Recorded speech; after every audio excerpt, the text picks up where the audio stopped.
Right after I paid their $212,000 mortgage, I got an anonymous video. Watch this now. I opened it and saw my family selling the same house to someone else. He thinks it's his $40,000 extra, and it's yours. They laughed. I sent the video to the family group chat, canceled their payment, and arrived with the deed. But the real shock was waiting inside. I was half asleep when my phone buzzed, vibrating aggressively on the nightstand. 3 a.m. Who would text me at this hour? My mind was foggy from exhaustion, still trying to process the fact that just yesterday, I wired the last mortgage payment for my parents' house. $212,000, all of it paid off. I should have felt relief. Instead, there was just emptiness. The message was from an unknown number. Watch this now. Attached was a video file. Curiosity battled against caution, but exhaustion won. I tapped play. The video opened with shaky footage of my family's house, taken from inside. My sister's voice rang out, clear and almost too loud. This guy thinks the house is his now, what a joke. The camera panned to the living room, where my dad was laughing, holding a beer. Then my mom, sipping wine, chimed in. 40 grand extra, and it's yours, she said, smirking at someone off camera. Then, the screen showed a man I'd never seen before, mid-40s, rough-looking, grinning like he just won the lottery. He thinks it's his? You serious? My sister snorted. Yup, paid it all off, too. But for an extra 40, it's yours. Laughter filled the room. My hands went numb, phone slipping slightly from my grip. I played it again, hoping I'd misheard, but the words didn't change. They were selling the house. The house I just paid off for them. I wanted to scream, wanted to throw my phone against the wall. Instead, I sent the video to the family group chat with a single caption. Explain. No response. 20 minutes later, I canceled the last mortgage payment, the one that had just gone through. If they were selling, they weren't selling on my dime. I grabbed the deed from the drawer. My name was still on it. I wasn't going to be played like a fool. I got dressed and drove to the house. I didn't call, didn't text. Just walked right up to the door, clutching the deed like a lifeline. But the real shock wasn't waiting outside, it was waiting inside. I stood in their living room, the deed clenched in my fist, a storm raging inside me. But my family? They looked at me with the same blank, calculating faces I'd grown to hate. My sister, Kelly, lounged on the couch, scrolling through her phone. My dad leaned against the kitchen doorway, arms crossed, that smug, condescending smirk on his face. Mom, ever the silent accomplice, stood by the window, pretending to rearrange the blinds. Explain the video, I demanded, waving my phone. Silence. Then a sigh. Kelly looked up, rolling her eyes. Oh, that, she said, laughing. Come on, it's just a joke. A joke. My voice shook. You're selling the house I just paid off. Behind my back. For an extra $40,000.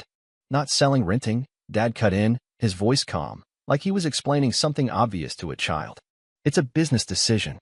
We needed some extra cash. Business decision? This isn't your house to sell.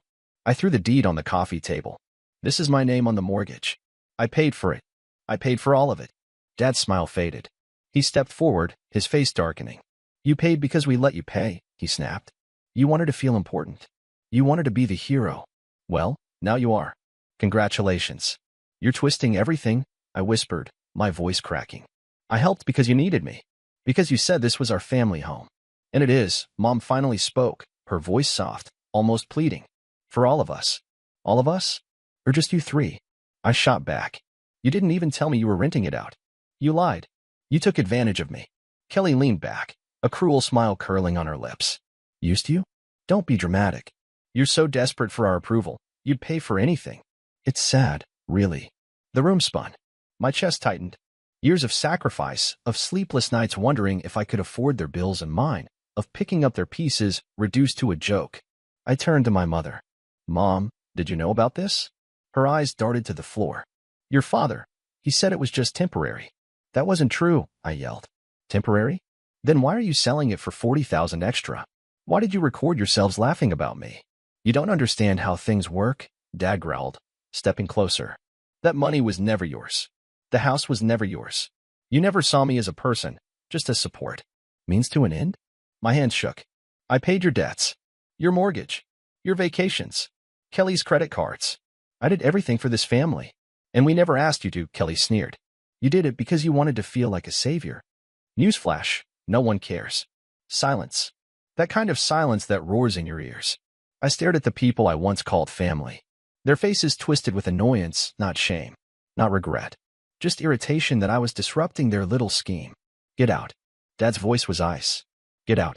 I laughed, a hollow, bitter sound. This is my house. I paid for it. You want me to leave? Your house. Dad stepped forward, his face inches from mine.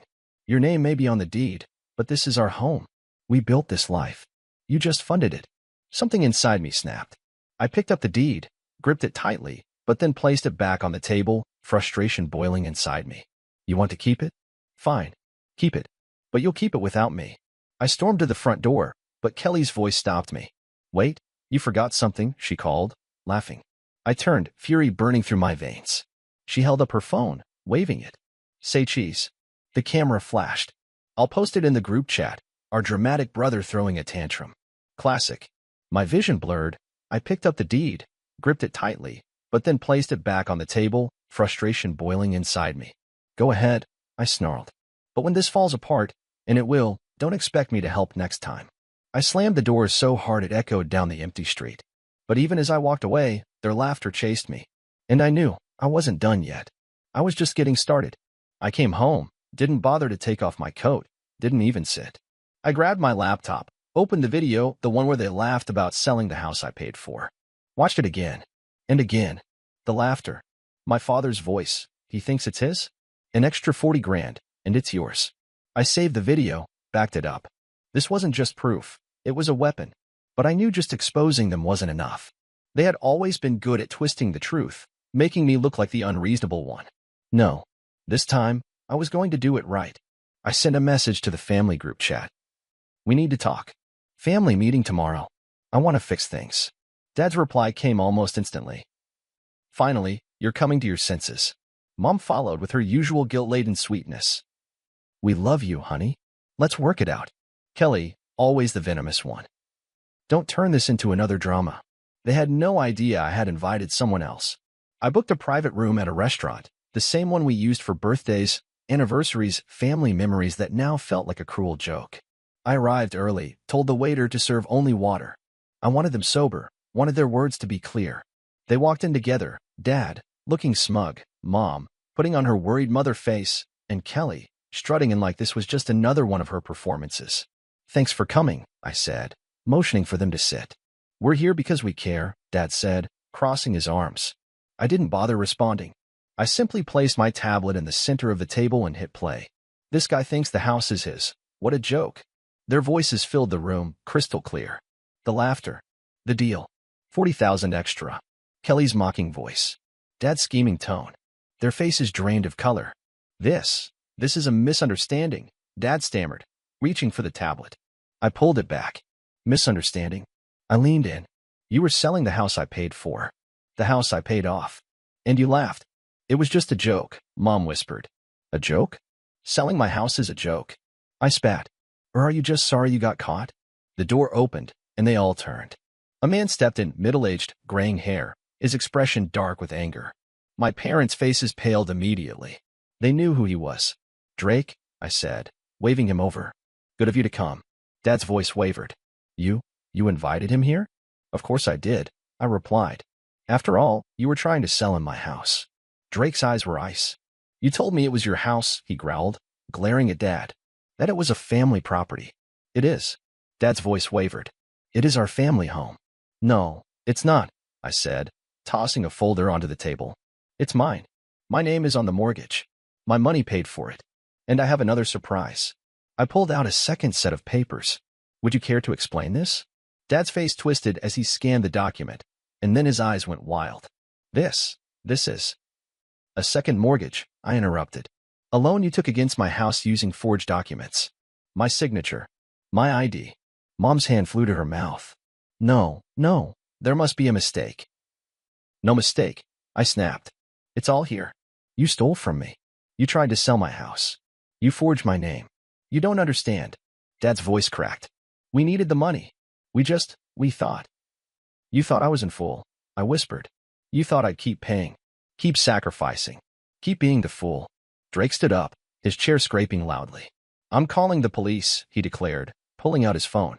Wait, please. Mom's voice was frantic. We can fix this. We're family. Family.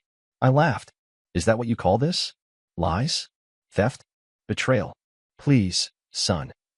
Mom was crying now. But Dad? His face twisted in rage. You think you've won, don't you? You think this is over? Oh, it's just starting, I said, standing up. Enjoy your family home. I walked to the door, and that's when I heard Kelly's voice. Hi, desperate. Wait, you don't know everything. This was Dad's idea. I didn't even want to sign it. I turned slowly. Sign? You signed the documents. Her face went pale. Dad's eyes widened in fury. Shut up, Kelly. But it was too late. I stormed out, but not before I saw the horror in her eyes. 2 hours later, I was home when my phone buzzed with a notification. An email from an anonymous account. No text, just an attachment. I downloaded it. It was an audio file. I clicked play. I signed the documents. You said it was just a formality, that he'd never know. Kelly's voice shaking. Don't worry. He's too stupid to figure it out, Dad's voice replied. And even if he does, we'll gild him back in like always. I leaned back in my chair, cold fury wrapping around me like a steel grip. They were all in on it. They always were. But now, I had everything. And I was about to bring them crashing down. The moment I left the gutted house with that bag of stolen documents and mutilated photos, I knew exactly what I had to do. I didn't go home. I drove straight to the bank. It was nearly closing time, but I didn't care. I walked right up to the counter, dropped the bag on the desk, and demanded to speak to the branch manager. 5 minutes later, I was in his office. I laid out the forged documents, the fake loan agreements, the mortgages with my name but not my signature. His face went pale as he flipped through the stack. Sir, this is serious fraud, he stammered. No, I corrected, leaning forward.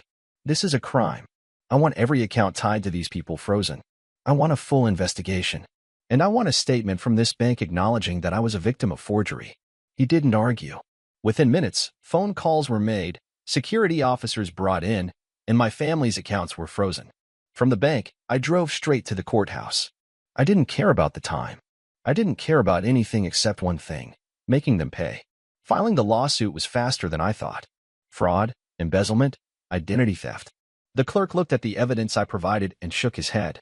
They won't know what hit them, he whispered, almost with pity. Good. I didn't want pity. I wanted justice. But I wasn't done. I went home, grabbed my phone, and opened the family group chat. I didn't say anything. I didn't ask for an explanation. I just sent a series of photos, the forged documents, the mutilated family photos, my name signed on papers I never touched. Within minutes, the chat exploded. Mom, please, honey, we can talk about this. Dad, you don't understand. It's not what it looks like. Kelly, this is a misunderstanding. Let's talk, please. I ignored them, blocked them all. But I wasn't done. I needed to see the damage for myself. I needed to confront the place where they thought they had buried me. So I went back to the empty house. The silence was even louder now, a hollow echo that followed me through the empty rooms. Nothing but shadows. Nothing but absence. They had erased me from their lives, drained everything I paid for, and left without a trace. But the basement, that was where the truth had been buried. I stepped down those creaking steps, my flashlight cutting through the darkness. The chest was still there, open, the mutilated photos and forged documents strewn across the cold cement floor. But something else caught my eye. A dusty, forgotten box shoved into the corner. I yanked it out, pried it open, and froze. It was filled with family albums, but every photo had been altered. My face scratched out, my image cut away, entire pages where I should have been torn out. As if I had never existed. Rage boiled inside me. I grabbed the albums, the forged documents, and left that dark tomb. They thought they could erase me. They thought they could laugh at me, steal from me, sell the house I paid for. But I was done being their ghost. The next morning, I got a call from the bank. My father had tried to access his account frozen. My mother tried to pay her credit card bill, denied. Kelly's car loan blocked. They were trapped. And then the real fight began. The lawsuit papers were delivered. They were served publicly, right at their new rented apartment. A friend of mine sent me a picture, Dad's face twisted in shock, Mom's eyes wide with tears, Kelly screaming at the delivery man. They tried to call me. Blocked. Tried to email me. Blocked. They even tried to reach out through mutual friends, spinning their sob story. He's destroying his own family. But I had the evidence. I sent it anyone who asked. Days turned to weeks, and the court date arrived. They showed up looking like ghosts, desperate, disheveled, clutching folders of weak excuses. I walked in calm, a file of hard evidence under my arm. The judge didn't even need an hour. The forged signatures, the loan documents, the mutilated photos, undeniable. My family tried to speak, but their lies unraveled before they could even begin. When the verdict came, it was brutal.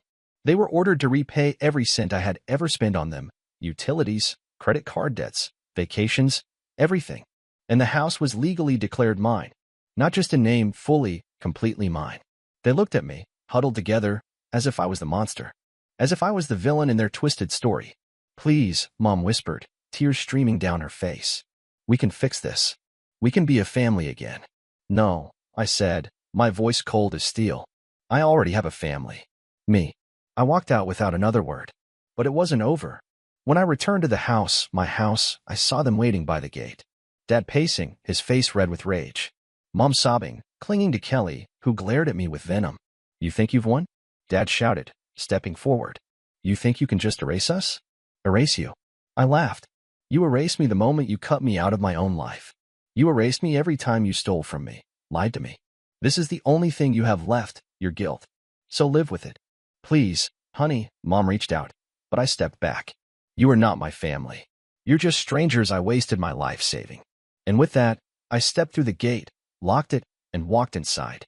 I changed the locks that night, cleaned the house, threw out the cursed albums. I disposed of the documents in a symbolic way. The next morning, I brewed a cup of coffee, stood by the window, and watched the sunlight spill across the quiet, empty street. My house. My life. No more shadows. No more ghosts. Just peace.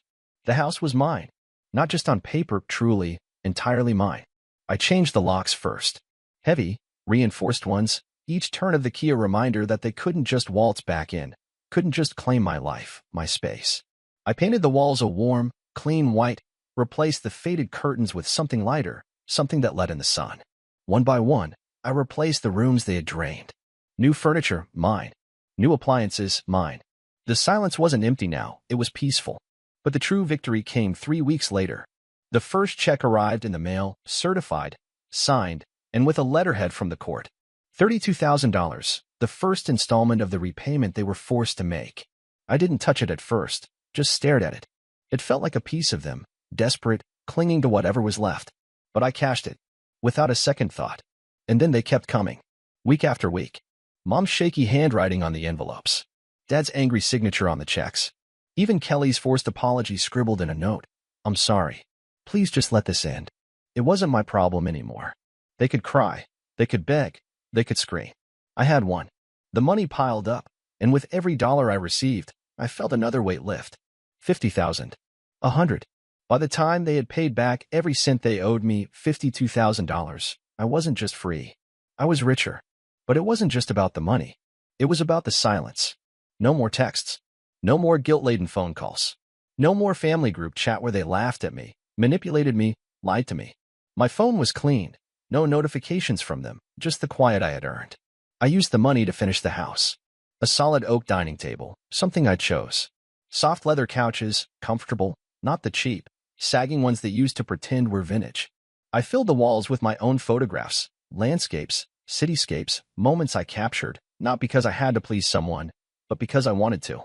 One evening, I found the old chest, the one from the basement, still filled with the shredded photos and forged documents. I carried the old chest outside, placed it down, and lit a small controlled fire in the metal barrel we used for garden waste. The flames roared, licking at the twisted remains of their betrayal, turning them to ash. I watched it burn, felt the heat on my face, and I smiled. I watched the smoke curl into the sky, the past dissolving into ash, and I felt a strange peace. They tried to take everything from me, tried to erase me, tried to turn my life into their safety net. But in the end, they paid for every sin, every lie, every wound they left in me. I wasn't their savior. I wasn't their victim. I was free. I was still standing on the porch, feeling the night air cool against my face, when I saw a familiar car pull up. Matt, Kelly's ex. The guy I'd barely spoken to at family gatherings. He stepped out, holding a six-pack of beer. "Didn't think you'd actually text me back." "I wasn't sure it was you," I admitted. "But I figured it had to be." Matt chuckled, walking up the steps. "Yeah, it was me. I filmed that video. Couldn't watch them bleed you dry anymore." "Why?" I asked, genuinely curious. "Because they did the same to me," he said, leaning against the porch railing. Kelly wanted me to take out loans for her. Fake business ideas. When I said no, she dumped me. We stood there for a moment, the quiet settling between us. Guess I owe you, I said finally. Nah, he smiled, watching their lies fall apart. That's thanks enough. He handed me one of the beers, but I set it on the porch rail, unopened. Thanks, Matt. Take care of yourself, man. As he walked back to his car, I stood there, feeling the night air settle. No ghosts. No debts. Just me. For the first time in years, I was alive.